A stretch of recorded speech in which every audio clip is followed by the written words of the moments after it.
જય શ્રી કૃષ્ણ મિત્ર. આજે હું એક વસ્તુ કહેવા માંગુ છું. ભ્રમ.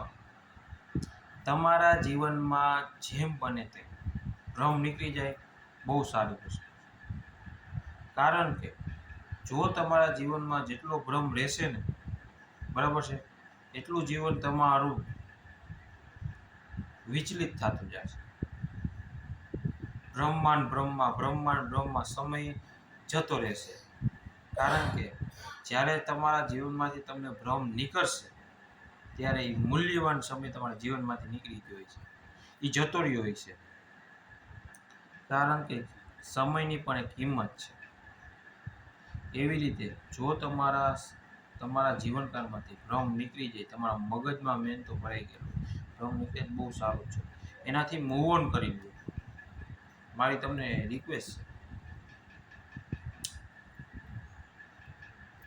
એટલે જીવનમાંથી ભ્રમ નીકળી જાય ને બહુ સારી વસ્તુ છે. શું કામ? અરીસામાં જોવો તમે તમારી જાતને તો તમે જ દેખાવા જોઈએ, બીજું કોઈ નહીં. તો જ તમે આગળ વધી શકો છો. માનસિક શાંતિ હોવી જોઈએ. જો તમને માનસિક શાંતિ થઈ જાય ને તો આ જીવનમાં તમે ગમે એ વસ્તુ જગ જીતી શકો. માણસને અમુકને ન હોય પાવરનો ભ્રમ હોય.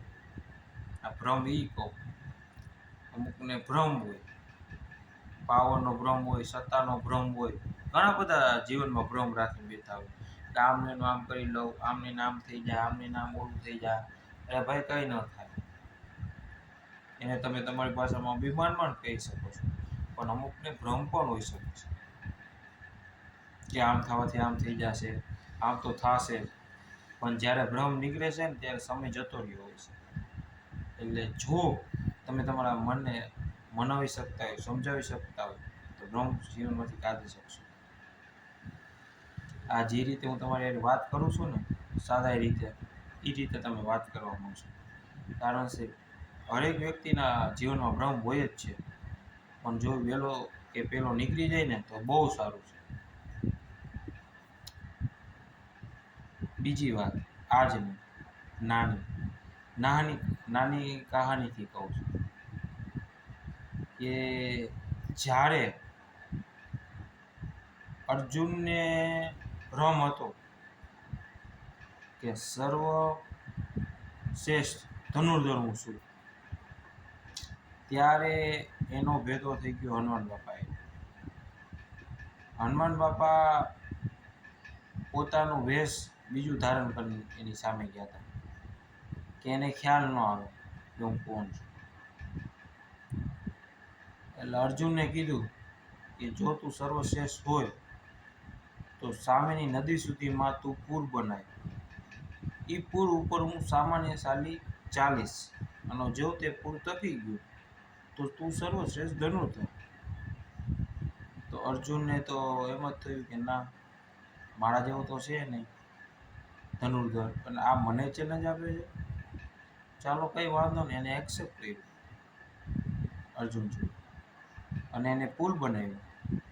ખાલી હનુમાન બાપા થોડું ચાલ્યા ને તો એનો પુલ તૂટી ગયો.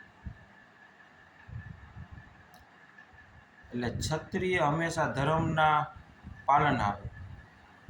જુબાન દીધી, મોઢામાંથી શબ્દ નીકળ્યા એટલે એ પછી તરે જ. વાત એવી હતી, જો હું હારું તો હું વનવાસ ઉપર વયો જાય.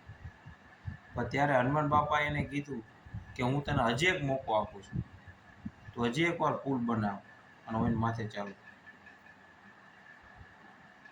ફરીવાર પુલ એને બનાવ્યો અને ફરીવાર એ પુલ તૂટી. ત્યાર પછી વનવાસ ઉપર જતા હતા ને અર્જુન, ત્યારે કૃષ્ણ ભગવાનનો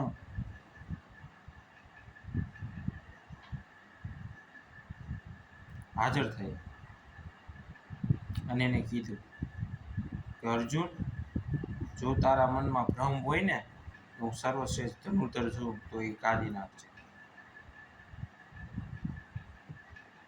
કારણ કે કોઈ વ્યક્તિ સર્વશ્રેષ્ઠ નથી આ દુનિયામાં સિવાય કે ભગવાન. એટલે તારો જે અભિમાન હતો, તારો જે ભ્રમ હતો ને એ તૂટી ગયો આની સાથે.